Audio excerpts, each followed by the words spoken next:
Buenos días a todos. Hoy tenemos el agrado y el honor de tener de nuevo a María Ángela Capelo con nosotros, que nos va a hablar sobre ESG. Ya sabrán que es ESG durante la charla, y otros acrónimos clave para petróleo y gas. Creo que la mayoría lo conocen, pues déjame aprovechar y leer la biografía de María Ángela. María Ángela es una reconocida líder y autora en el sector energético, con el don de motivar a las personas, equipos y organizaciones a alcanzar metas complejas y estratégicas. Es experta en sostenibilidad, resiliencia corporativa, diversidad e inclusión, y defensora de la transformación digital y el desarrollo del talento. Actualmente asesora a organizaciones en América Latina y Estados Unidos. Para visualizar e impulsar su estrategia corporativa de sostenibilidad, además, María Ángela actualmente está creando conciencia sobre el papel fundamental de la geociencia en el avance de los 17 Objetivos de Desarrollo Sostenible de la Organización de Naciones Unidas. Al liderar la aplicación del Atlas Geofísico de Desarrollo Sostenible, una iniciativa que ella encabezó a un alcance global. Es copresidenta del Comité de Naciones Unidas para la Mujer en la gestión de recursos de la CEPE y asesora a organizaciones en América Latina y Estados Unidos. Es la autora principal de los libros Learner in the Trenches, Insight into the Leadership and Resilience, y Mentoring and Sponsoring Key to Success. Entre 2018 y 2020 editó estos libros. María Ángela fue la primera mujer en supervisar equipos sísmicos en la selva de Venezuela para avanzar en una carrera global con roles de liderazgo en Kuwait Oil Company, Halliburton y PDVSA. Ha dictado conferencias e impartido más de 87 seminarios web en línea y en persona en África, Asia, Europa, Estados Unidos y América Latina. Su liderazgo integrador y su aguda visión de innovación impulsaron cambios radicales en las perspectivas comerciales y estratégicas de cada organización en la que ha trabajado o para la que ha trabajado como asesor. María Ángela Capelo es Cavalier del Ordine de la Stella de Italia, Caballero de la Orden de Estrella de Italia, el más alto honor civil conferido por el presidente de Italia por su destacada trayectoria en los sectores de energía y hidrocarburos. Es miembro honorario de la Sociedad de Ingenieros de Petróleo, que es el premio individual más importante de la CFE, y forma parte de la Junta Directiva de la Sociedad Geofísica de Exploración, SG. Obtuvo un título de física en la Universidad Simón Bolívar y un máster de la Escuela de Minas Colorado. Es fundador y socio de Red Tree Consulting, LLC. Su pasión es impulsar a mujeres y jóvenes profesionales al liderazgo y la sostenibilidad. También es pianista, especializada en el periodo barroco. Con ustedes, María Ángela. Gracias, Carlos. Y antes de comenzar, quiero agradecer la invitación de VAPA a hablarles de ESG y otros acrónimos en Oil and Gas. Mis láminas están en inglés, pero voy a procurar dar la presentación en español porque creo que es menester, ¿verdad? No es necesario darla en inglés, Carlos. No, en español está bien. Ok, entonces, bienvenidos todos. El título de mi presentación es ESG, Another Acronyms in Oil and Gas, lo que quería conversarles hoy. Y lo que vamos a tratar hoy es, primero de todo, vamos a establecer cuál es el propósito de esta charla, para después a dar una introducción necesaria al respecto de ESG, sobre sostenibilidad y específicamente sobre la parte de sostenibilidad para petróleo. Quiero mostrarles también algunas herramientas clave para el reporte de ESG y cuáles son esos ranqueos que se hacen a través de ejemplos. Voy a finalizar con unas pocas preguntas para suscitar reflexiones y tal vez un poquito provocar la discusión al final. Entonces, el propósito de la charla que estamos dando hoy aquí con esta bellísima y vibrante ciudad de Houston que se expande a esa diáspora venezolana en todos lados es entender la relevancia que tiene hoy en día los parámetros ESG para el petróleo. Entonces, vamos a comenzar y quisiera abrir, digamos, los micrófonos para que ustedes participen y me digan si conocen o no lo que es este tipo de acrónimos que tengo en la pantalla. A ver, MBBL por día, casi que no lo puedo decir sin, solamente en el acrónimo, porque sabemos lo que es. A ver, Carlos. millones de barriles por día. Claro. El GOR, por ejemplo, Lorena, o Gas, 12, no, ah, perdón, son miles de exactamente, barriles por día. son Una es, mil. Millones, no millones, miles. Son millones. millones en América y miles en Venezuela. Entonces, GOR, Lorena nos dijo que era gas oil ratio. El 12 API, todo el mundo, ¿verdad? Pepe, por ejemplo. Ya sabemos que es 12 API, ¿correcto? Pepe anda viendo su bellísima playa. Pero vamos a preguntarle entonces a Pepe qué es AVO. Bueno, Pregúntale a Jorge, que ok. es Amplitude versus offset, después tenemos VHP, después tenemos las válvulas VOP, Kelly Bution Elevation, los registros LAS. O sea, todos estamos acostumbrados. Aquí hay una cantidad gigante de acrónimos en la industria petrolera. Pero cuando avanzamos de la parte técnica y nos dedicamos también a manejar lo que hacemos como negocio, surgen otros acrónimos que no son importantes. Y entonces tenemos que ver, por ejemplo, con la OPEC o la OPEP en Venezuela, la LACPEC, la OTC. Entonces después comenzamos a saber qué es la SPE y todos los que estamos aquí hablamos de VAPA sabiendo lo que eso significa. O el WTI, ¿verdad? El West Texas Intermediate o el Brent. Después entonces los términos de HCE, CSR, ¿ok?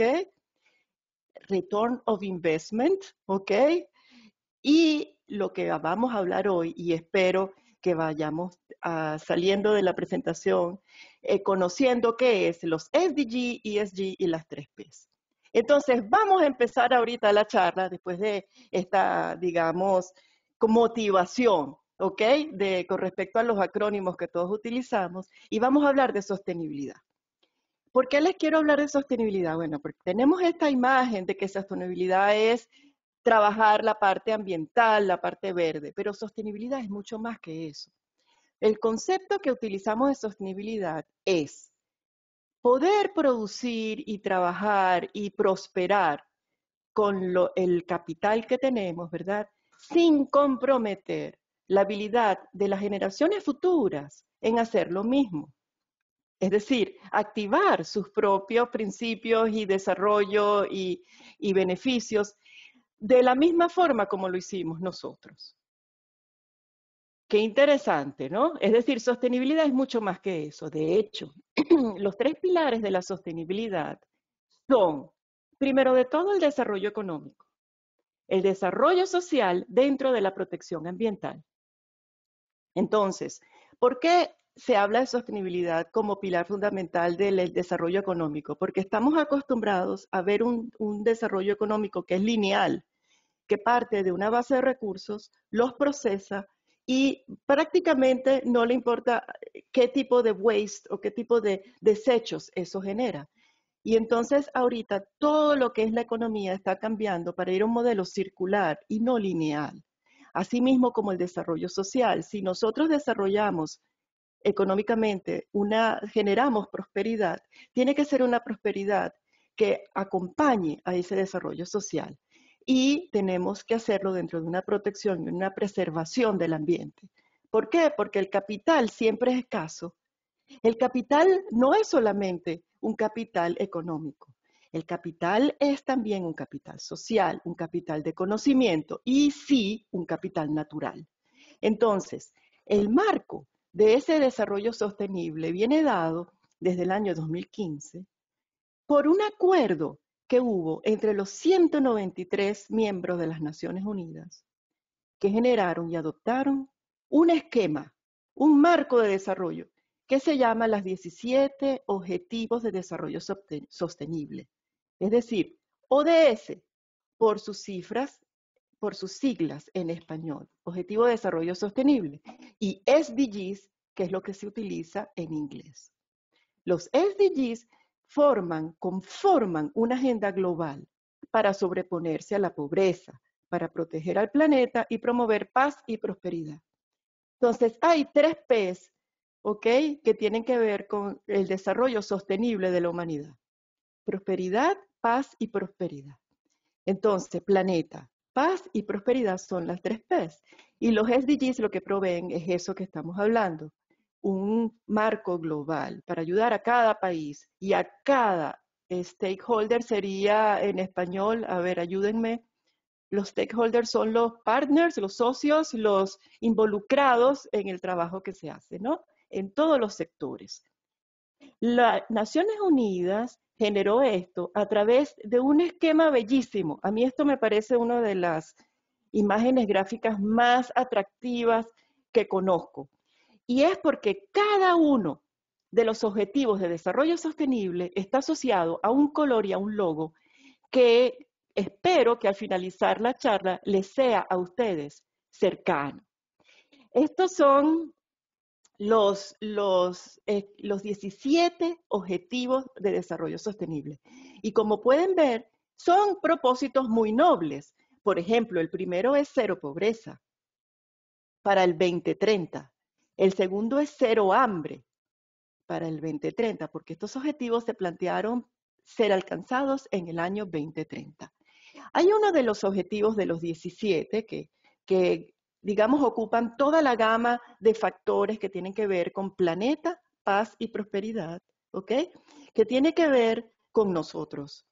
Y es el objetivo de desarrollo sostenible número 7, que como ejemplo se los estoy mostrando aquí. Tiene que ver con acceso a energía, es decir, proveer energía limpia a todo el planeta. Nosotros somos parte de ese objetivo y ya vamos a ver de qué forma, porque nos ocupa en manera muy importante en el oil and gas y también en lo que hacemos en el manejo de recursos del planeta. Hay otro objetivo de desarrollo sostenible que es muy cercano a mi corazón y que lo quiero compartir también como un segundo ejemplo de los 17, que es la igualdad de género. Creo que tenemos un problema en muchos sectores, pero en el particular en el sector energético es algo muy relevante. Las mujeres no han llegado a superar el 23% de participación en la industria de manera total y el 5% en el liderazgo de la industria de oil and gas de manera particular. Entonces, ustedes se preguntarán, cónchale, esos objetivos nobles tan bonitos, tan importantes, tan globales, ¿los estamos alcanzando? Bueno, resulta que la respuesta es que no. En el último reporte de las Naciones Unidas de Desarrollo Sostenible, que se llama El futuro es ahora, quedó claro que los países todavía están lejos de poder alcanzar la mayoría de los 17 Objetivos de Desarrollo Sostenible. Cada objetivo de desarrollo sostenible, esos que vieron ustedes allí, SDG 1, SDG 2, etcétera, cada uno tiene unos subtítulos que en total conforman 169 objetivos específicos. De ellos, ninguno se está alcanzando con la velocidad que se pretendía. Ese mismo reporte que fue producido en enero del 2021 de este año, hace énfasis en que estábamos moviéndonos en una buena dirección, pero se ha evidenciado que, digamos, elementos específicos como cambio climático, pérdida de biodiversidad y aumento del desperdicio se han incrementado en vez de haberse paliado en cierta forma o remediado. Y como un factor adicional negativo, la pandemia del COVID ejerció cierta disrupción, cierto corte en ese progreso que se estaba alcanzando en esos objetivos de desarrollo sostenible.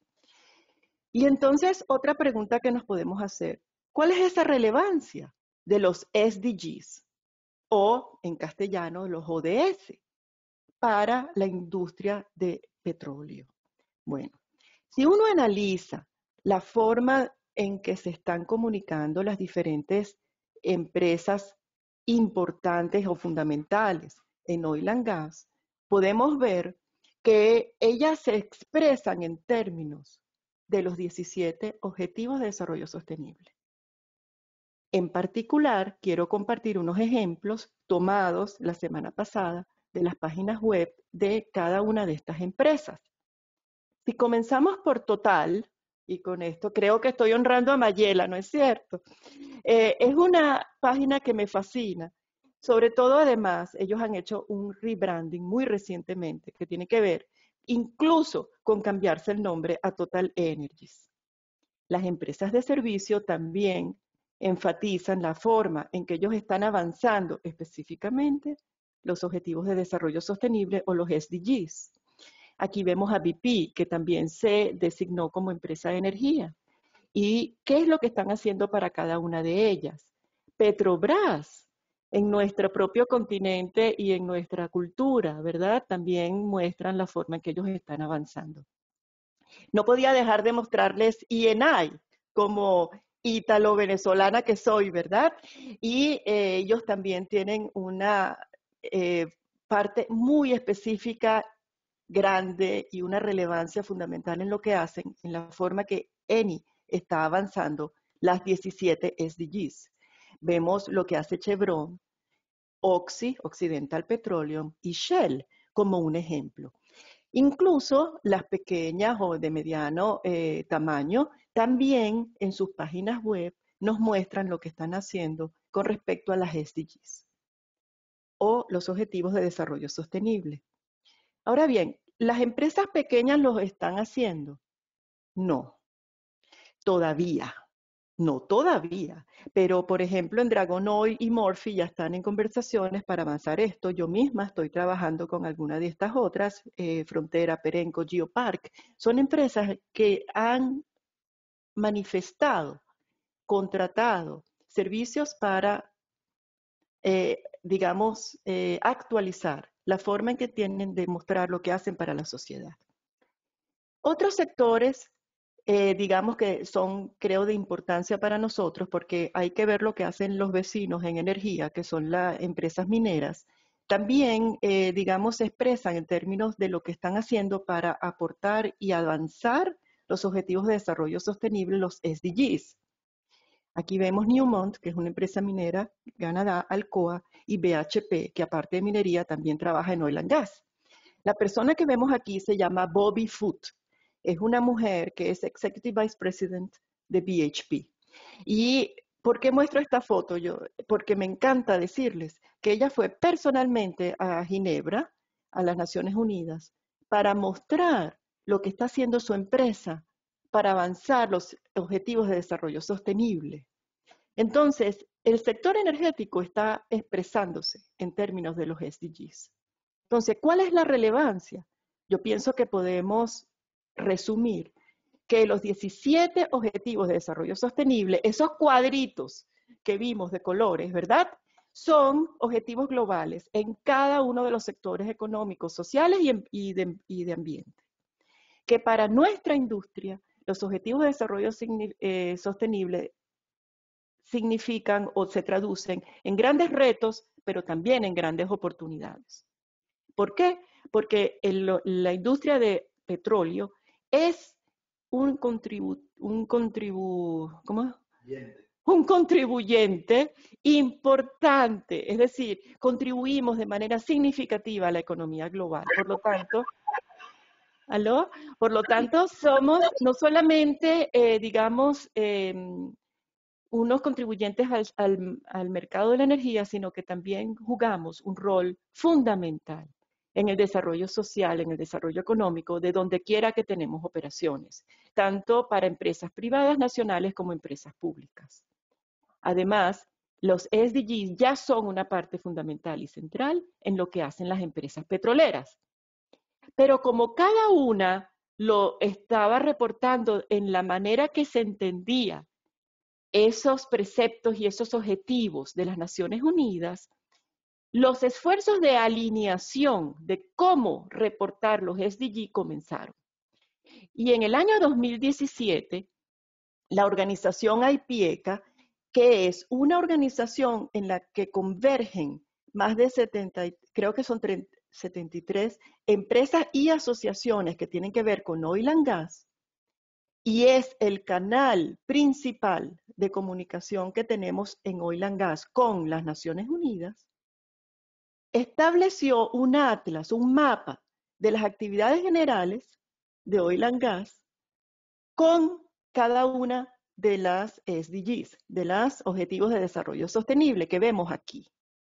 Más adelante, este mismo año, en el año 2021, se dieron cuenta, como nos hemos dado cuenta los que trabajamos en sostenibilidad, que mapear o agrupar, establecer qué actividades de la empresa tienen que ver con cada una de las 17 objetivos de desarrollo sostenible es como muy amplio. Y ellos mismos elaboraron un esquema en 3 partes. ¿Se acuerdan cuando hablábamos de planeta, clima y prosperidad, o planeta, paz y prosperidad? Ellos también hicieron 3 clusters o 3 grupos de tal forma de aglutinar esa forma de reportar en 3 grandes grupos de actividades a los cuales están asociados las SDG. ¿De qué manera? De esta. Los que tienen que ver con clima, los que tienen que ver con la naturaleza y los que tienen que ver con gente. ¿Aló? Ok.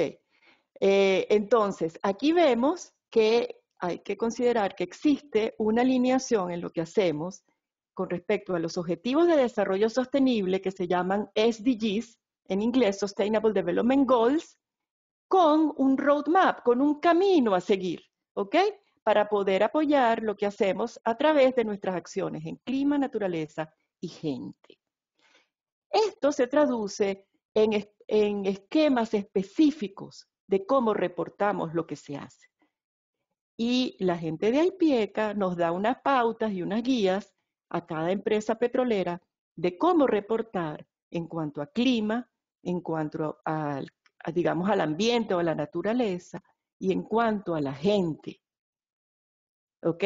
Al elemento gente. Les voy a dar un ejemplo para clarificar aún más.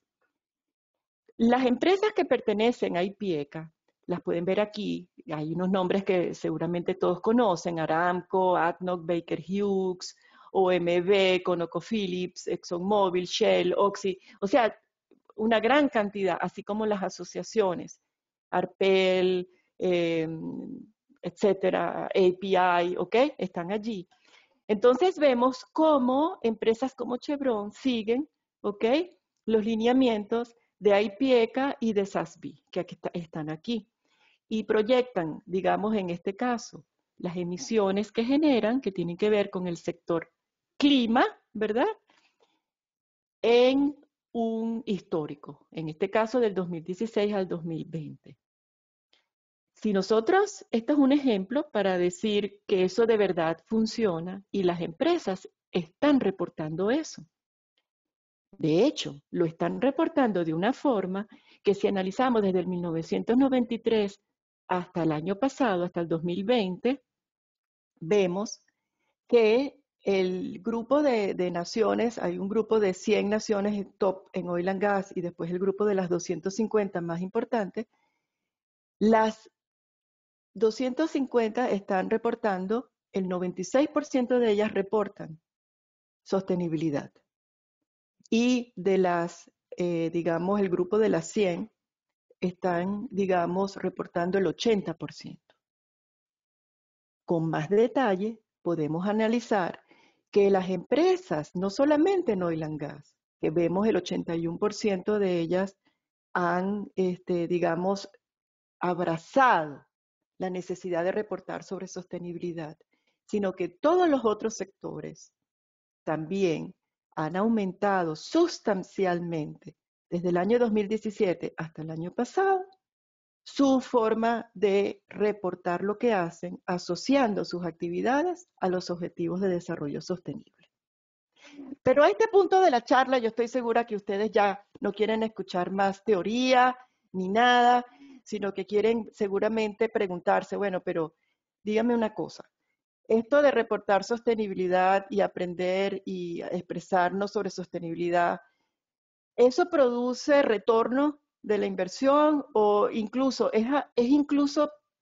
puede ser esto factible para la industria petrolera? Si justamente nosotros tenemos esta idea de que somos contaminantes, etcétera, etcétera. Bueno, el caso es que sí, debo aceptar que sostenibilidad es un término muy amplio. ciertamente es un término que contiene muchos elementos que tienen que ver con el desarrollo social, la protección del ambiente, el desarrollo económico, y además está relacionado con unas metas, las 17 Objetivos de Desarrollo Sostenible, que son nobles, pero son muy amplios. Si ustedes fueran unos inversionistas, ¿qué es lo que quieren saber? Ustedes quieren, digamos, ver cuáles son los trends, ¿verdad?, de la sociedad. Hoy en día la gente no quiere escuchar hablar de contaminación y los inversionistas y el dinero está yéndose hacia negocios que tengan vida en el largo plazo. Es decir, se necesita más. Además de las SDGs o los Objetivos de Desarrollo Sostenible, necesitamos algo más. Los inversionistas quieren saber cómo medir el progreso de las empresas a través de términos que tengan que ver, sí, con los Objetivos de Desarrollo Sostenible, pero que tengan que ver con elementos que están asociados a largo plazo. ¿Cuáles son estos elementos? Y por fin vamos a ver cuáles son esas letras ESG. Bueno, E es el ambiente, environment. S tiene que ver con el desarrollo social, ¿ok? G tiene que ver con la governance que tiene esa compañía, es decir, sus elementos. Vamos a ver un poquito más de granularidad al respecto. Ya vemos que ESG es un término que tiene que ver con environment, elementos sociales y la governance, que es la gobernabilidad o los elementos de manejo gerencial de la empresa. ¿Por qué? Porque los inversionistas están viendo que la empresa y digamos lo que ellos aportan sea algo que produzca retorno. Entonces, la E tiene que ver con el efecto, digamos, qué efecto producen esas compañías en el ambiente, sea directo o indirecto. La S de social tiene que ver con cuál es el impacto que ese determinado sector o compañía específica tiene con respecto a la comunidad, sea en el efecto local, a efecto nacional, regional o incluso mundial. Y la G de governance tiene que ver o alude a esa gobernabilidad corporativa, que tiene que ver desde la composición en diversidad del board de directores hasta la transparencia en las políticas que se aplican con respecto públicamente, informar lo que se hace con sus códigos de conducta, de ética, de harassment, es decir, de la política de derechos humanos que ellos siguen, la forma como tratan a sus empleados, las políticas de salario, etc. ESG.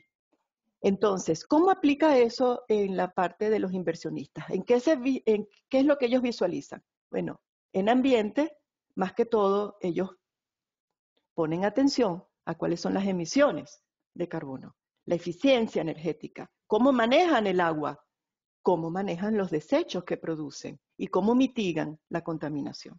En la parte social, aquí pueden ver digamos en la lámina cuáles son los criterios más importantes, así como en la parte de gobernabilidad, que por cierto me olvidé de comentar algo importante en Latinoamérica, que es la parte de la política sobre corrupción.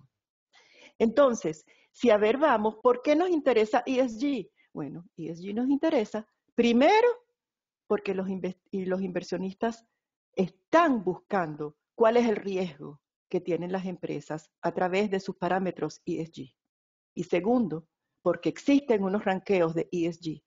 Y tener bajos índices de ESG aleja los capitales. No hay nada más tímido que el capital financiero. Entonces, ESG es importante por dos factores. Uno, porque es lo que están buscando los inversionistas a nivel mundial. Y dos, porque tener bajos valores de ESG aleja a los inversionistas. Qué interesante eso, ¿verdad? Entonces, adicionalmente, quiero comentarles para Oil and Gas, tener un buen valor de ESG nos da acceso a capital privado, nos da licencia para operar en muchos países que exigen ESG parámetros de buen valor.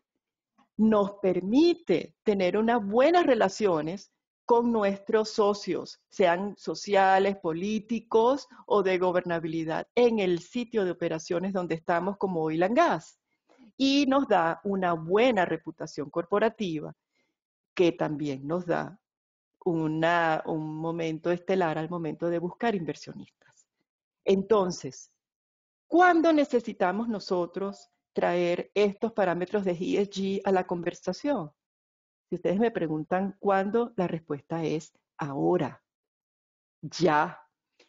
Todas las empresas se están expresando en términos de ESG. ¿Estamos haciéndolo nosotros? ¿Están sus empresas trabajando en ESG de manera adecuada? Esas son las preguntas que tenemos que hacer. La otra pregunta que uno normalmente hace es, ¿cómo? Y la respuesta pudiera ser, bueno, debemos asegurar que estamos ajustados a los estándares internacionales de ESG, que como vieron, existen. Que tenemos procesos automatizados de buscar la información, actualizarla, analizarla y guardarla. Además, comunicarla de una manera atractiva y que podamos incluir, insertar esos procesos y conceptos, conocimiento sobre los Objetivos de Desarrollo Sostenible, las SDGs, en lo que hacemos en nuestras empresas.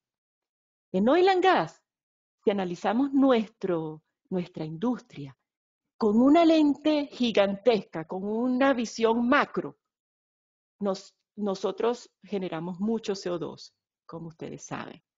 Si vemos nuestra producción de petróleo a nivel global, otra vez, con ese lente macro, podemos darnos cuenta que el 50% de la población, de la producción global, se mueve a través del planeta. Entonces, generamos toda esa cantidad de CO2 solo si nos fijamos en el transporte, sin ni siquiera fijarnos en el flaring que pudiéramos tener en nuestras operaciones. Si vemos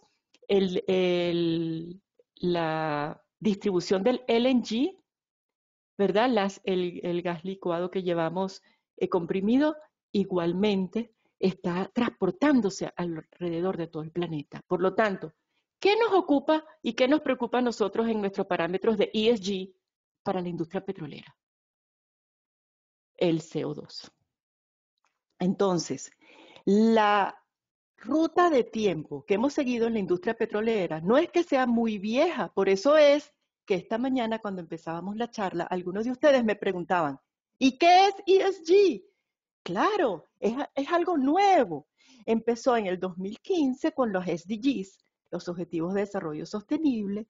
En el 2017, IPIECA plantea un mapeo de esas 17 Objetivos de Desarrollo Sostenible a la industria petrolera. Apenas en el 2019 esto comienza a insertarse en los reportes de sostenibilidad de las empresas petroleras. En el 2020 ya los reportes vienen con su ESG y su Net Zero. El año pasado y este año, todas las mayores empresas operadoras en Oil and Gas comunicaron sus objetivos de llegar a unas emisiones neutras. En el 2021 ya estamos viendo que empresas operadoras de escala internacional como Oxy, Chevron, ExxonMobil, están generando, aparte del reporte de sostenibilidad, un reporte específico de cambio climático. Todas las empresas están incluyendo estos logos que tienen que ver con el Net Zero en los Sustainable Development Goals. PDVSA no es miembro de IPIECA, como estamos viendo. Entonces, lo que estamos asistiendo, espero que no como espectadores, sino como personas activas en este cambio, es un tsunami. No es una invasión, no es un cambio gradual, ni siquiera es un step change, es un tsunami que de manera intempestiva llegó a la vida de Oil and Gas y que no podemos retirar. Entonces, ¿cómo quiero dar y compartir con ustedes dos láminas para decirles por qué es un tsunami? Existen unas iniciativas de reporte globales que es GRI. Existen una serie de estándares internacionales como SASB, a los cuales debemos hacer caso. Tenemos unas agencias independientes de ranqueo con unos, digamos, niveles, ¿verdad? De compliance, es decir, cómo somos, cuánto estamos rankeados, cuál es nuestro nivel de aseguramiento de los objetivos de ESG. Está Bloomberg ESG, MSCI, SASB, Robeco, ¿ok? Y Sustainalytics.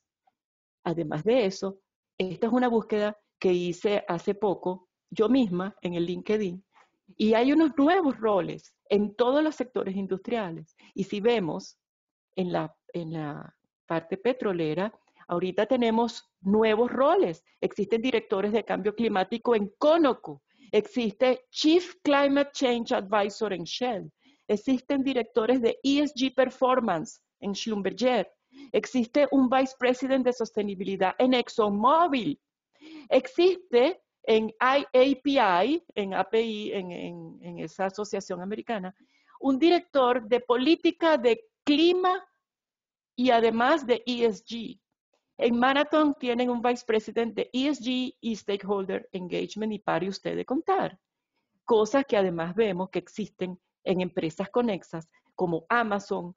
Ustedes sabían que Uber tiene un head de estrategia de ESG, o de que IBM, por ejemplo, tiene también un Global Stakeholder Management, que Ernst Young tiene un principal que tiene que ver con cambio climático y servicios de sostenibilidad. Bueno, déjenme mostrarles, si no están convencidos todavía, de la importancia de ESG. ¿Cuáles son los ranqueos de algunas empresas en petróleo? Y les traigo empresas que conocemos. Vean Ecopetrol. ¿Cuál es el rango que tiene en ESG? Y cualquiera de ustedes los puede buscar. Sustainalytics es una de las empresas que publica estos rangos o estos, digamos, ranqueos, ¿ok? En el caso de Ecopetrol, ¿ok? Está en alto. En el caso de Chevron, severo. En el caso de Eni, yes, está mediano, ¿ok? Schlumberger, mediano también. Estos ranqueos no es solo lo que dice la empresa.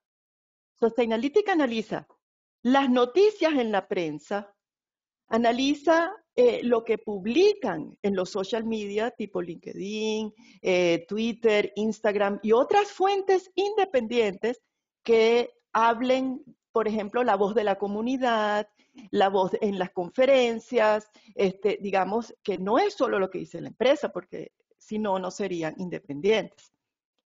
Otros sectores, por ejemplo, Apple, tiene low, y Best Buy, en este caso, tiene low también. Pero si ustedes ven los números, oye, qué interesante que Apple tenga 16 y Best Buy tenga menos.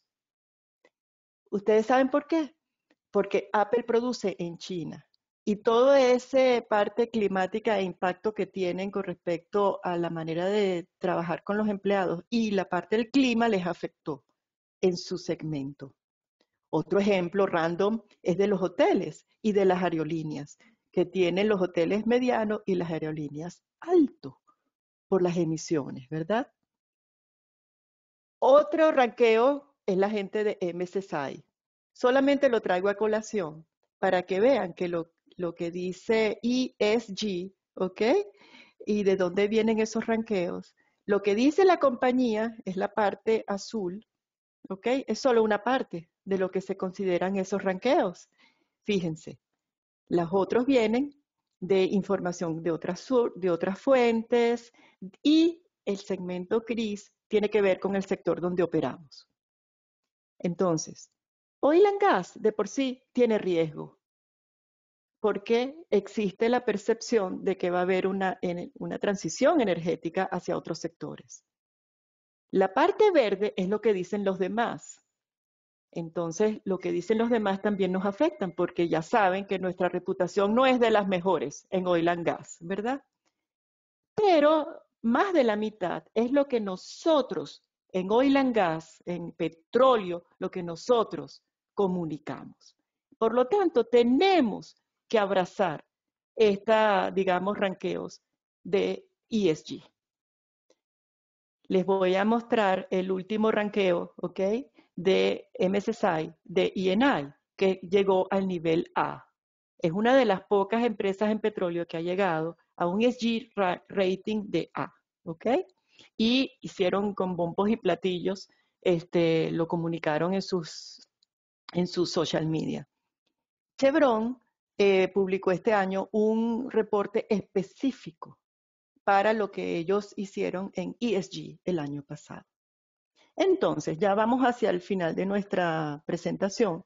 Quiero compartir con ustedes qué es importante en ESG para energía. Bueno, tenemos muchos retos, pero también muchas oportunidades. Procurar una base de datos y una comunicación de nuestros parámetros ESG, es decir, qué estamos haciendo para el ambiente, que en el caso de petróleo es básicamente nuestras emisiones, ¿ok? De CO2. ¿Qué estamos haciendo con respecto a ESG y comunicarlo de manera transparente y muy visual? Entender cómo adentrarnos en ese mundo de comunicar los parámetros ESG para que eso forme parte de nuestro negocio y de nuestras operaciones en el día a día. Competir por capital a través de tener altos ranqueos y comunicación de ESG.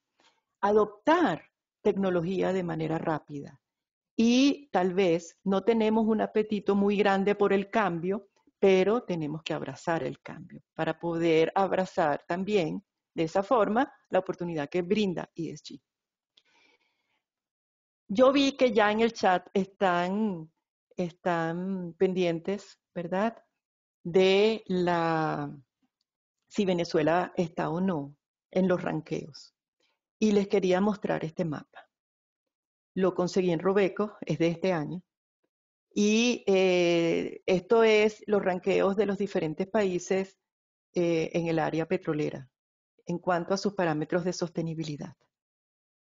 Como pueden ver, aparte de tener muy bajos, hay algunos países que ni siquiera lo reportan, pero lamentablemente podemos ver que Venezuela está incluso 2 y 3 niveles por debajo de pares en Latinoamérica y muy por debajo con respecto a otros países que en cuanto a reporte están más avanzados que nosotros. ¡Wow! Si entonces vemos la parte de los acrónimos, yo creo que hoy nos vamos un poquito más tranquilos sabiendo que las SDGs, ¿verdad?, son los 17 Objetivos de Desarrollo Sostenible, que en español denominamos ODS.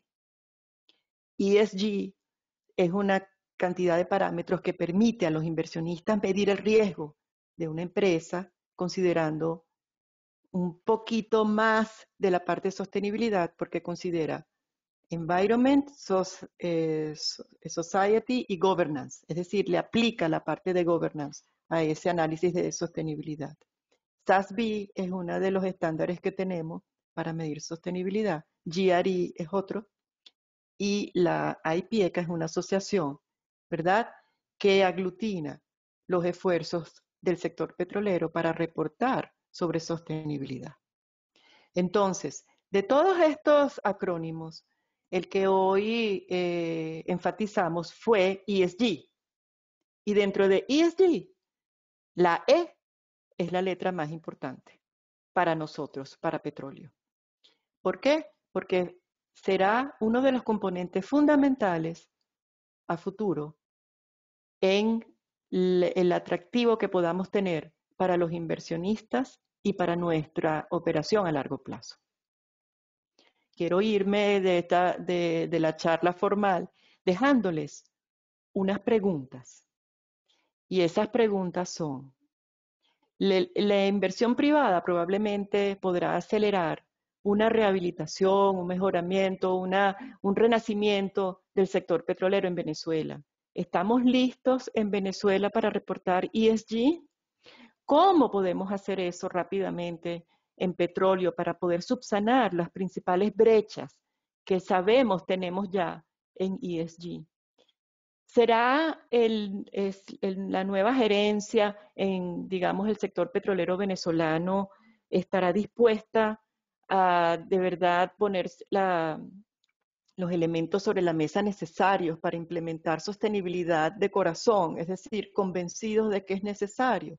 ¿Qué debemos hacer para que la implementación de objetivos de sostenibilidad sean inherentes a los verdaderos planes que queremos hacer? ¿Es acaso solamente un cambio de mentalidad o necesitamos un cambio generacional para que la perspectiva sea distinta? ¿Ok? Y eso es con respecto a Venezuela. Y con respecto al mundo, ya de forma general, al tener un precio de petróleo lo sabemos producir, ¿verdad? Yo creo que cuando tengamos un precio atractivo para el CO2, vamos a estar en capacidad de capturarlo e inyectarlo. Y eso es algo que necesitamos. Hay unas, ya para cerrar, hay unas caritas que han afectado mucho y acelerado el proceso de ESG en la industria petrolera. Yo imagino que todos ustedes trabajando en Oil and Gas saben quién es esta persona. Ella, por supuesto, es Greta Thunberg. Y a pesar de ser una niña, ha revolucionado la forma en que se visualiza nuestra industria. Yo quiero abogar por cambiar esa imagen, porque Oil and Gas provee, digamos, energía confiable, barata y segura, y además la más eficiente por centímetro cúbico de almacenamiento. Sin embargo, nosotros necesitamos una persona parecida a esto, pero del lado nuestro, como quien dice, que nos ayude a la narrativa que necesitamos. Creo que hay que buscarla. No hemos conseguido una narrativa que permita sobreponernos y tener un ESG que baje los niveles de riesgo que tenemos en esa transición energética. El propósito que teníamos hoy era entender la relevancia de ESG para petróleo hoy en día. Yo creo y espero que haya logrado convencerles que ESG no solamente es relevante, sino que es fundamental en lo que estamos haciendo. Quiero agradecer esta invitación de hoy. Esas son mis coordenadas para los que se quieren mantener en contacto. Gracias. Bueno, gracias a ti, María Ángela. Realmente fue bien interesante la charla. Creo que estuvo tan clara que la única pregunta que había en el chat la respondiste de una vez. Entonces, hasta ahorita, déjame ver si están saliendo alguna otra pregunta. Ah, sí. Aquí hay una pregunta. ¿Cómo se miden los ESG y cómo se llega a los valores establecidos para las empresas?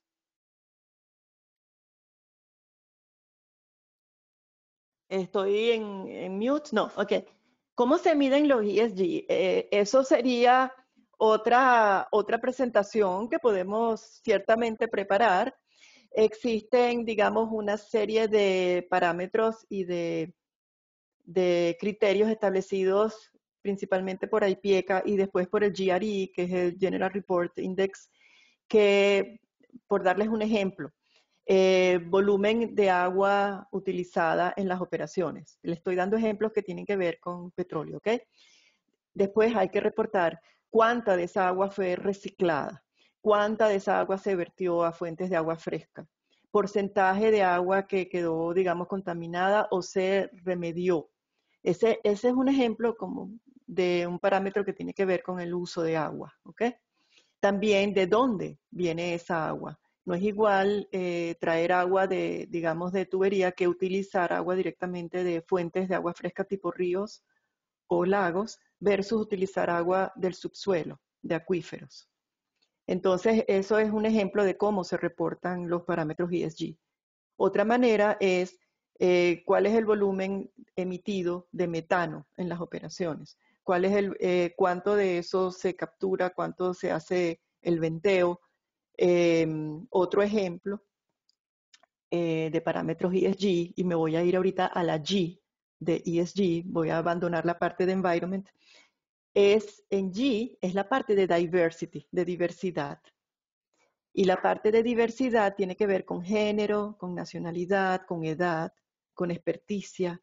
Entonces preguntan específicamente cuántas mujeres forman parte de la plantilla de trabajadores, cuántas están en posiciones de liderazgo, el porcentaje de nacionalidades que conforman o no la junta directiva, si existe o no comisiones que tengan que ver con soborno, política de derechos humanos, política de diversidad de la empresa, etc. Entonces sí, es un proceso, yo no diría detallado, yo diría incluso maravilloso, porque a veces no nos hacemos las preguntas adecuadas para entender cómo mejorar cada uno de esos parámetros. Entonces, ESG se reporta con unos estándares internacionales. Ok, bueno, vamos a pasar al derecho de palabra porque no hay más preguntas. Carlos, ya tienes. Hay una pregunta de Pepe Regueiro, que no la pasé la ¿Dónde semana. está? El 1052. Si quieres algo. Es una pregunta. A lo mejor te la mandó a ti en privado porque yo no lo veo. Bueno, déjame hacerla. Dice, Quité la presentación. perdón, sí, Está bien. ¿son China e India suficientes para no balancear las ecuaciones? Aumento de población y de consumo de carbón es impresionante. ¿Es esto solo una presión occidental? O sea, la pregunta, lo que le entiendo a la pregunta es que si es necesario que China e India entren en este sistema de sostenibilidad para poder balancear el mundo. Sí, y digamos que es importante porque ellos son seguramente los que están creciendo a través del uso de carbón y de petróleo.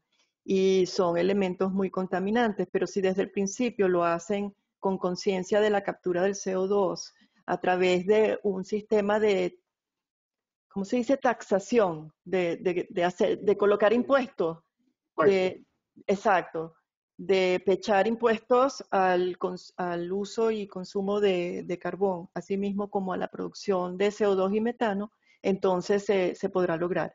Para darles una comparación, el tax o el impuesto que está asociado al valor del carbón en Europa, en Europa principalmente, está alrededor de 60 o 70 euros.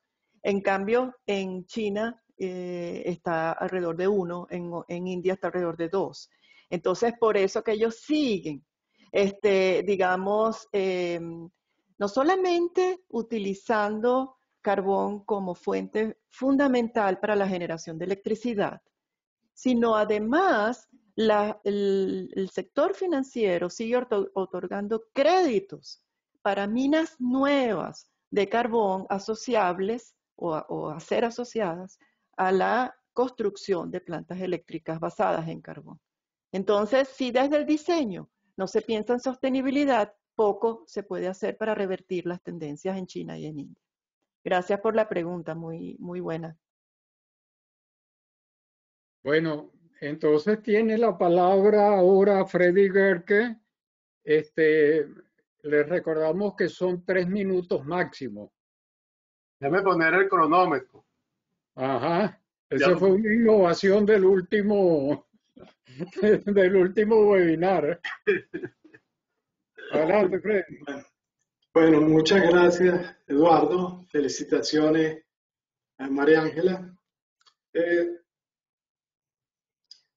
Hoy en día, en el mundo petrolero, se está hablando de la necesidad de integración entre el petróleo y la petroquímica, la refinación integrada a la petroquímica. ¿Y la petroquímica para hacer qué? Bueno, para hacer los productos que se hace en la petroquímica. Yo vengo del sector de la petroquímica y en particular los plásticos. Resulta que esta mañana yo estaba dando una clase para un diplomado del IESA en el tema de plásticos. Y la clase de hoy tenía que ver con los retos que enfrenta la industria plástica.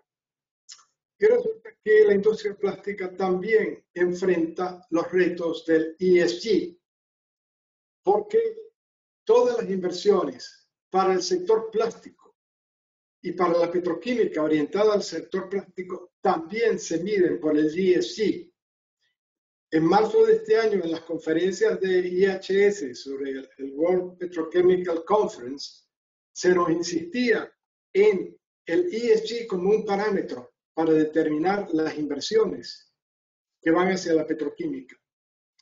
Y lo último que acaba de decir nuestra excelente expositora, al hablar de financiamiento, la industria petrolera no es la que anda normalmente por allí pidiendo que le presten dinero, pero eventualmente lo hace y en nuestro país va a ser necesario.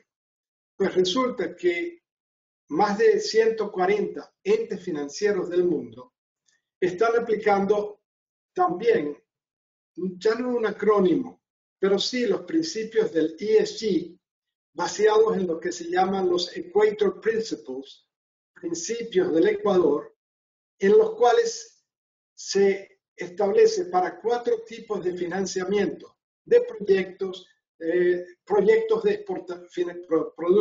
proyectos financiados a la exportación. Todo eso lo miden por 10 principios que en el fondo son derivados del ESG. Entonces, nuestra industria venezolana, cuando un día vaya a pedir préstamos, también nos van a pedir, sea para el desarrollo petrolero o para el desarrollo petroquímico o aguas abajo, vamos a caer en el ESG. Por lo tanto, lo que nos ha dicho María Ángela, es fundamental que del lado petrolero lo entendamos como una necesidad. Muchas gracias, estoy en los 3 minutos.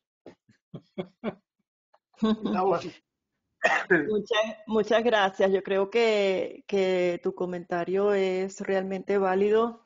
Tal vez para afianzar aún más lo que dices, ciertamente eso afecta a la petroquímica y nuestro sector industrial, pero hay otros sectores que también se ven afectados de manera dramática, diría yo, y uno es lo que se llama el comercio del retail, es decir, uno no lo piensa, pero el sector moda, es decir, la ropa, zapatos, etcétera, es también un sector que se ve afectado por estos conceptos y los parámetros ESG. ¿Por qué? Porque ellos tienen un proceso lineal, es decir, producir, vender y la ropa entonces botar. ¿Ok? No es un proceso cíclico o de reutilización de los recursos para generar otras cosas que se pueden reutilizar, etcétera. Y entonces, además, tienen graves gastos de transporte, porque todo lo que es retail es a través del transporte. Entonces, se han visto pechados con una cantidad de ranking muy bajos de ESG. Muy importante. Gracias por tu comentario. Bueno, creo que sigo yo en el orden de palabras. Adelante. María Ángela, existe una organización que es la ISO, que es la International Standardization Organization, que precisamente se creó para tener estándares internacionales y empezó precisamente en Europa y se extendió para el mundo después. La ISO no solamente se ha preocupado últimamente por el estándar, sino por cómo llegar al estándar. Es decir, por certificar los procesos de la empresa que garanticen que se puede llegar al estándar. La pregunta es, ¿hay alguna relación entre AIPIECA e ISO o hay alguna conexión de ISO con las organizaciones que están tratando de llegar a, por lo menos en la parte de environment, a unos estándares que tú puedas medir objetivamente y que no sean producto de lo que quiera decir cada quien o lo que quiere informar cada quien, porque esto se puede prestar mucho para un comercio que se vio también con ISO, o sea, de que los certificadores entonces no te daban la certificación si tú no los contratabas o no contratabas la compañía que te ayudaba, etcétera, etcétera. Entonces la pregunta mía es esa. Gracias por la pregunta. La última actualización de ISO que tenía que ver con HCE era la 14001, después vinieron otras que tenían que ver con ese tipo de certificaciones. Sin embargo, yo diría que todavía no existe ese tipo de estandarización. ¿Por qué? Porque la estandarización del ESG vino por otro camino, y vino por el de SASB y de GRI, que no era la parte del ISO. Acuérdate que también ISO, para muchos parámetros, era una camisa de fuerza, porque tenías que tener el proceso documentado, certificado, ¿verdad? Hasta los formatos eran precisos y establecidos por ISO. Entonces, había la crítica que eso golpeaba la parte creativa o la flexibilidad de un cambio rápido.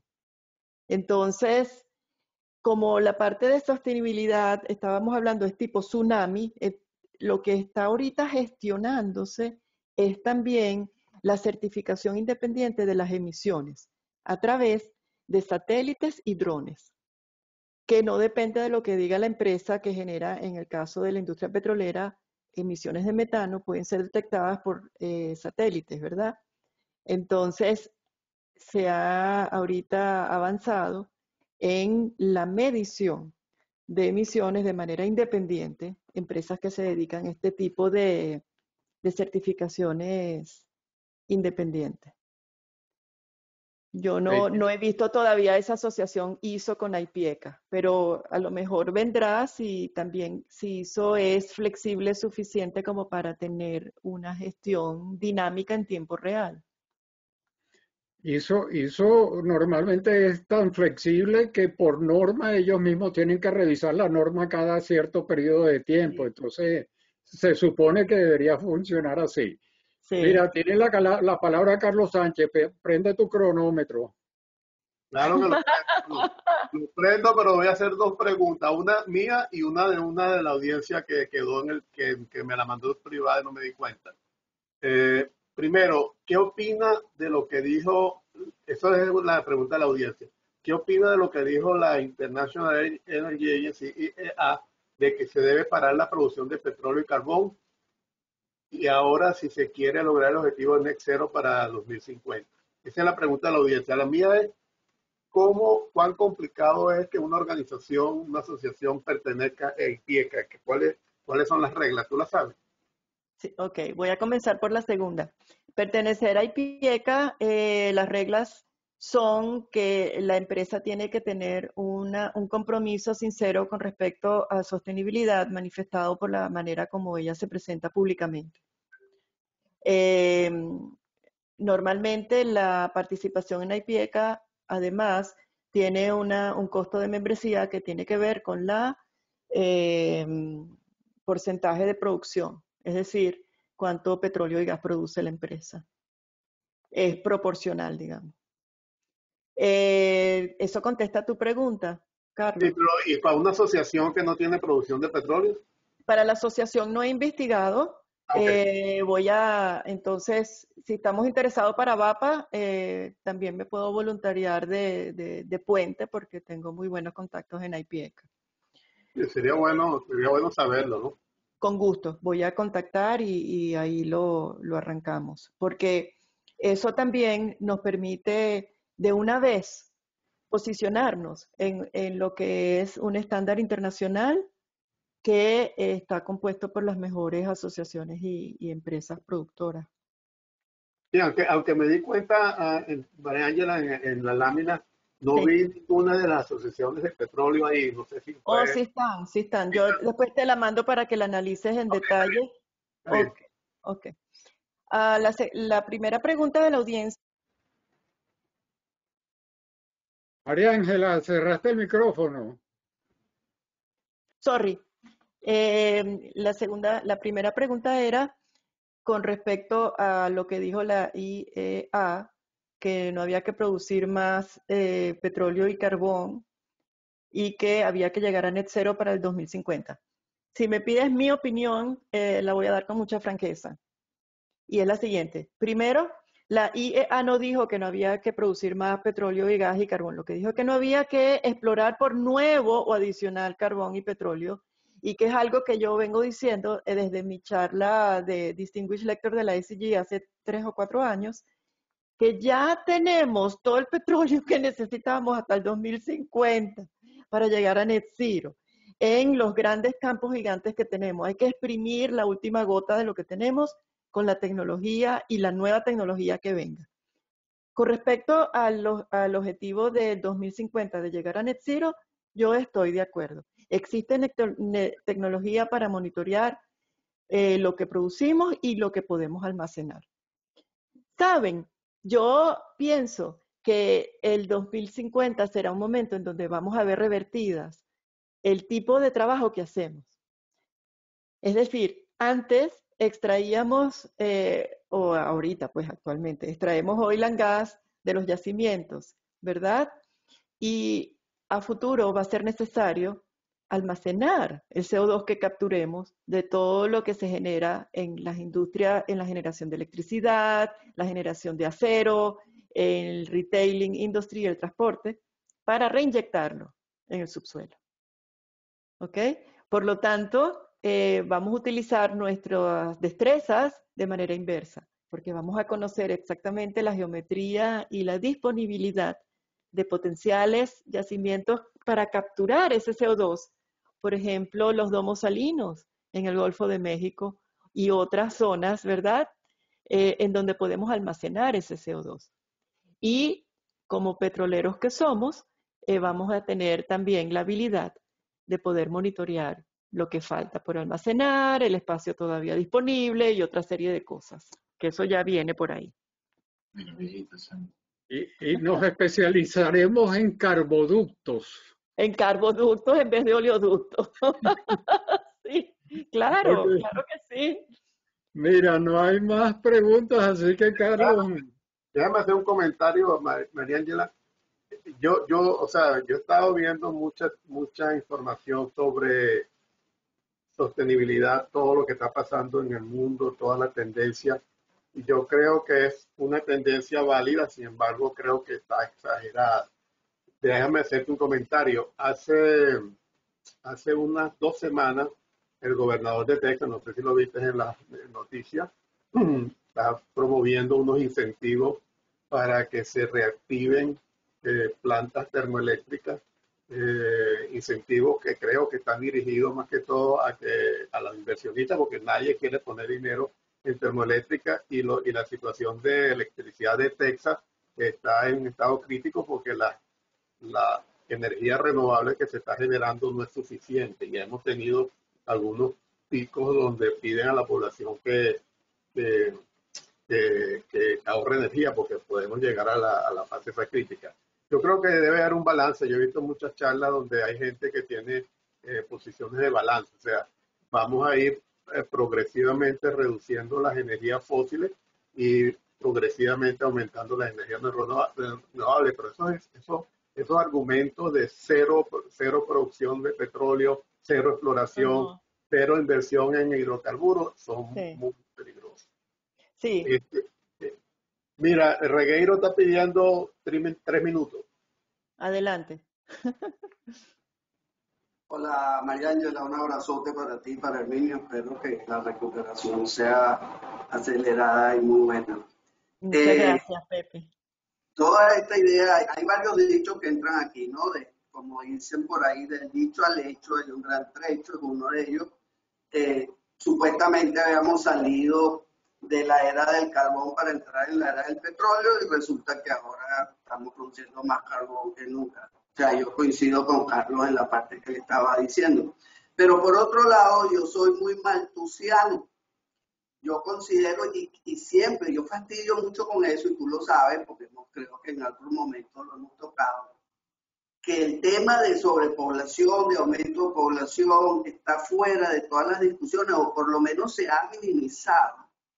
Entre otras cosas porque es un tema muy delicado, pero yo considero, si uno ve las curvas de China, aunque algunos dicen que la derivada ha cambiado, etcétera, pero si uno ve las curvas de crecimiento poblacional de China, de India, de otros países, que es muy grande, son billones y poco porcentaje de billones de mucha gente, y mayor gente, mayor cantidad de energía. Por ahí nuestra amiga dijo que están creciendo en la parte eólica, sí, pero están creciendo en la parte de carbón y en la parte petrolera, porque son tantos que necesitan mucho, ¿ok? Desde el punto de vista comercial, sí, está bien, más población, mayor demanda. Entonces hay un problema ahí de fondo del sistema económico que necesita crecimiento para mantenerse, pero ¿hasta dónde? ¿No? Y por eso digo que de alguna manera soy maltusiano. ¿Qué te parece si comentas un poquito en eso? Creo que lo hemos, o por lo menos lo hemos hablado en algunos casos, pero esta plataforma probablemente es un buen punto para hablar de ese tema de población. ¿Qué te parece?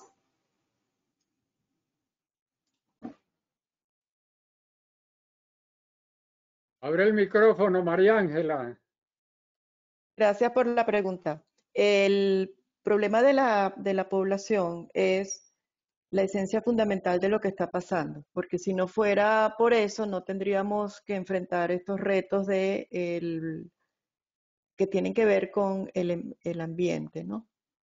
Ahora bien, yo estoy convencida de que pronto, así como vimos que la respuesta individual por países a una pandemia afectaba a todos al final, y la única forma de poder controlarla fue controlar y evitar, ¿cómo se dice? Restringir los viajes, cerrando fronteras, ¿ok? Hay otras cosas que no pueden ser restringidas, por ejemplo, el acceso a la energía.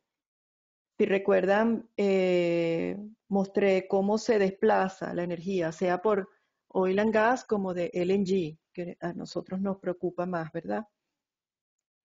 Y está relacionado con ese crecimiento poblacional que requiere energía. Entonces, ¿por qué menciono lo de la pandemia? Porque estoy convencida, Pepe, que las posibles soluciones son dos. Una, impuestos globales a la producción de CO2, por igual. No es posible que Europa tenga unos estándares de ambiente, etcétera, que sea por el motivo que sea, sean distintos a los que podemos aplicar en China o en India, porque el planeta es uno solo. O sea, la atmósfera es de todos al final, ¿no? Entonces, esa taxación, ese impuesto, es decir, por la vía de impositiva, tiene que venir. Y segundo, la parte de legislación que tenga que ver también con el acceso a la energía, ¿ok?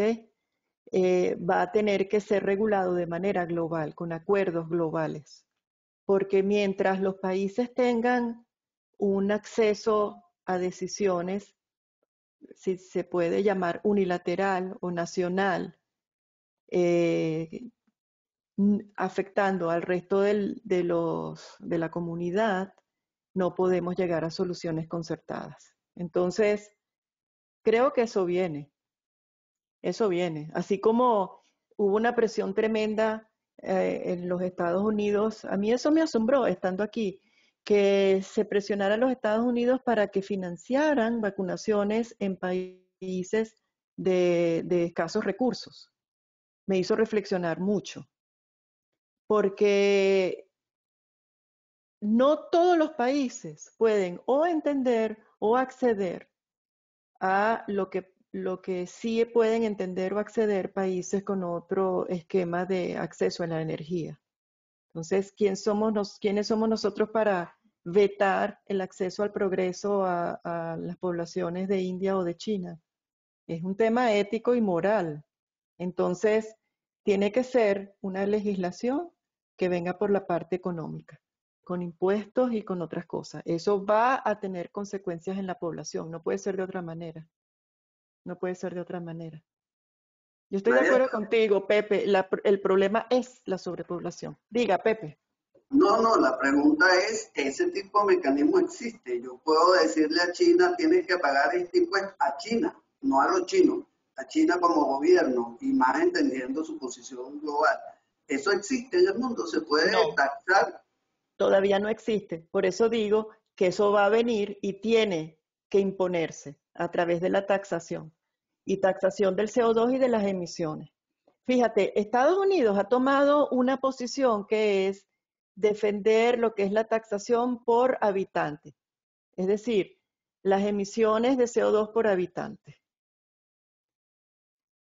En cambio, tal vez nos conviene ver unos impuestos totales. Entonces, hay las dos maneras de enfrentar el problema o de analizar la situación. ¿Por qué? Porque el enfrentar el problema o taxar o poner regímenes de impuestos que tenga que ver con la emisión total por número de habitantes o por per cápita, afecta a los países pequeños que producen petróleo. Vamos a suponer Qatar, vamos a suponer Kuwait, con poblaciones mínimas de 1 millón, 3 millones de habitantes, pero que producen 3 millones de barriles diarios de petróleo, ¿verdad? Entonces, ¿cómo afecta eso a esas poblaciones? Mal. Pero lo que se está tratando de hacer es también de tal vez disminuir la taxación a los Estados Unidos, que tiene una gran población, cercana a 300 millones de habitantes. Entonces, esas son discusiones que al final van a tener que venir impuestas, va a tener que imponer. Y Pepe, hay un elemento que no hemos hablado, y ese elemento es la decisión del individuo. Estamos pechando mucho la responsabilidad de los países y de las empresas petroleras. Es decir, una corte por allá en Holanda decreta que Shell no puede esperar al 2050 para llegar a net cero, sino que tiene que adelantar esos goles. ¿Se acuerdan de eso? O una propuesta de los accionistas de ExxonMobil exigiendo menores emisiones. Bueno, estamos dándole como que la culpa a las empresas petroleras, a Shell, a Oxy, a las empresas petroleras, como si ellas fueran las culpables de la contaminación del planeta. Si lo piensas, tenemos que plantearnos un escenario en donde vamos a una estación de gasolina y en vez de tener precio por octanaje, tienes precio por sostenibilidad. Es decir, esta es una gasolina verde y te va a costar $4 por galón, y esta es una gasolina contaminante o que viene de países que no siguen ESG, ¿por qué? Los parámetros son bajos y te cuesta $2. ¿Cuál compras? De lo que se ha visto, la gente compra siempre lo más económico. Entonces, mientras el ciudadano común no tenga esa conciencia que el acceso a la energía cuesta, ¿verdad? Si queremos un planeta limpio, no vamos a lograr los objetivos que queremos. Yo creo que podemos tener otra presentación muy interesante, Carlos o Eduardo, que es ¿qué significa el Scope 1, Scope 2 and Scope 3 en el Net Zero Purposes? Porque es interesante ver cuál es el rol de la persona individual, porque así como Pepe, digamos, enfatiza el problema de la sobrepoblación, yo también creo que estamos dejando de hablar sobre cuál es el rol del Scope 3, el rol, digamos, del ciudadano, de la persona común y corriente. Lo pensamos 2 veces antes de utilizar el carro. O, por ejemplo, ¿cuántas veces vamos al automercado o compramos una ropa nueva? A mí lo que más, una de las cosas, Herminio lo sabe, se está muerto la risa aquí, una de las cosas que más me costó a mí entender fue eso de dejar de estar comprando ropa nueva, porque la chaqueta más sostenible que tenemos es la que ya está en el closet, no la que le ofrece a uno cualquiera marca náutica o cualquiera cosa que es reciclada y no sé qué, no, es dejar de consumir. Dejar de consumir. Y hacer, aunque sea una vez en la vida, un test de esos que hay miles en la internet que calcula la huella de carbono que uno tiene. ¡Wow! Yo hice eso por primera vez hace como 6 años. Y lo primero que hice es que lo puse en el WhatsApp de la familia, porque yo no lo podía creer. O sea, las cosas que uno hace y no se da cuenta que está dañando esa huella de carbono, uno individualmente. Entonces, qué fácil es darle la culpa a Shell, a Conoco, no sé qué, de la contaminación del planeta. Y nosotros, o sea, es muy interesante, es un esquema y una conversación ética que da pique y se extiende. Yo me declaré minimalista hace 30 años o más. Ustedes vieron la controversia entre la empresa esta North Face y una compañía petrolera pequeña que le pidió que le hiciera unas camisas para la empresa. No me acuerdo el nombre de la compañía petrolera, era una compañía petrolera. Y North Face le respondió que ellos no trabajaban para empresas que no eran sostenibles. Entonces el CEO de la compañía hizo un video, está en YouTube, explicándole al mundo cuánto usa North Face de productos no sostenibles. Y como el 75% de la ropa de North Face proviene de productos contaminantes. O sea, eso fue para mí una llamada de atención. Bueno, yo creo que no tenemos más comentarios. Oye, gracias María Ángela, yo creo que fue una charla muy ilustrativa que nos abre, yo creo que de esto hay que escuchar y escuchar, porque uno escucha una sola vez y no se le fija las cosas, ¿no? Pero para mí, por ejemplo, personalmente hoy me fijé en una serie de conceptos que no los tenía todavía bien claros y hoy creo que los internalizo. Y de nuevo, yo creo que es un balance de las cosas, no es simplemente vamos a cortar y vamos a empezar de nuevo. Yo creo que es algo progresivo. Y yo creo que tenemos que seguir hablando sobre esto y como tú dices, yo creo que eso se va a lograr si el ciudadano internaliza la situación. Bolsas de plástico en el supermercado, etcétera, etcétera, etcétera. Por ejemplo, yo estuve ahorita en Alaska visitando a Carla y cuando fui al supermercado yo no llevé de esas bolsas reciclables que ella tiene, pues no las llevé. Y cuando llevo al supermercado, ahí no hay bolsas plásticas, ahí hay bolsas de papel. Y tú tienes que pagar por la bolsa de papel. O sea que, claro, Alaska tiene mucho que perder por todo este cambio climático y ellos están haciendo mucho esfuerzo. Bueno, entonces vamos a cerrar la reunión de hoy.